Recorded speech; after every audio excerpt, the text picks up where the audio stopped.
I mean, they just made plays, and it just looked like that quarterback. There's nothing he did that he made no mistakes.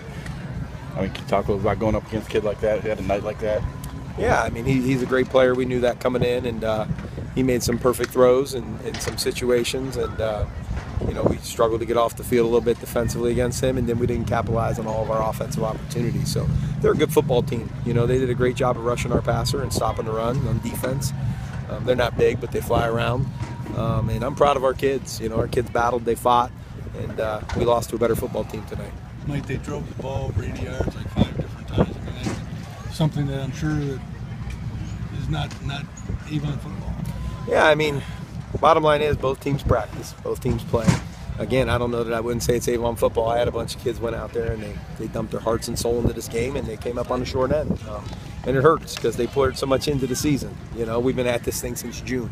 But I'm proud of all of them. And without question, you know, this senior class has left a legacy and a mark that I'm going to be really proud of and talk about for a while to come. Expand on that senior class, seen so many wins, so many big wins. Obviously, a rough tonight, but a senior class that, like you said, can lead as an example for future classes. Yeah, you know, it's hard to be an Avon football player. Let's be honest. I mean, our expectations are pretty darn high. Everyone circles us on the calendar, and everybody wants to beat us. And you know, those kids never back down from having a target on them. They never back down when they faced adversity after losing a tough one in week 4. And they battled tonight, and tonight wasn't our night. It was Perrysburg night. I wish them the best of luck. They got a good football team, and again, I'm proud of our kids. I mean, there were a lot of momentum swings. Can you talk about the momentum swing when you guys get down there, the fourth and 7, couldn't get it in the end zone, and then they hit the big play? Well, in a game like tonight, you kind of got a sense, right? I mean, that you needed to score with them the way it was going, and doggone it, we had our chances, and we came up short a couple times. And so, you know, Perrysburg played a flawless game with regards to losing a turnover, and in the game before, I watched them put it on the ground 4 or 5 times. We had an interception bounce off our chest down here. We had a fumble that bounced around twice that we didn't jump on. So I always say you got to be lucky and good, and we're good. We just weren't very lucky tonight, and they got the win, and you know, they played hard and they were better than us tonight. Can you talk about the breakdowns on the big pass plays? Yeah, you know, I'll have to go back and watch the film. I'm not exactly sure what happened. You know, you have to mix up coverages when you go against a kid like him, and we did that, and I'm sure a few of those times. I know for one for sure, you know, we just had a blown coverage where our kids weren't on the same page. It happens on Sundays and happens on Fridays. Do you kind of get the feel that those 3 turnovers that didn't quite happen, could those have really just kind of changed the momentum of the game for you guys? No question. When I say, you know, they got to be lucky and good, trust me, we've been in the playoffs a lot of times in a row. I think this is our 7th year, and to win in the playoffs is really hard. And you can never take it for granted because everybody's good.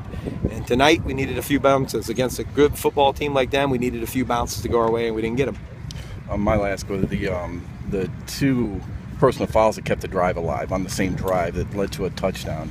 I mean, the first one I could see. The second one I didn't understand. What did they say to you? Did they explain it? Well, you know, you guys don't. I know you're not going to. Don't line me up to bash officiating. Right. But the second one was not a good call. Their kid took a flop. They did that on film, and they did it there, and they got away with it. And I think that's kind of a. I wouldn't teach that. I wouldn't have our kids do that. They'll see it on film. The officials know they missed that one.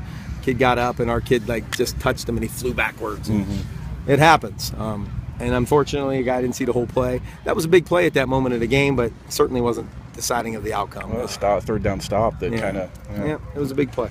And the other one was, I thought, a tip ball. You know, we had a tip ball where they didn't call pass interference, but on ours, he said it was too late. I'm not sure. I'll have to see the film. Did they do anything special to slow down Choate tonight? Or? Yeah, you know, they're small up front and they're quick, and they did a lot of cutting with their defensive linemen, you know, and they did some things to movement and created some confusion, and they were giving us pull reads, and you know, I thought we made a good adjustment in the second half to run the ball better, and we actually did come out running better. But credit to them, they had a good defensive game plan.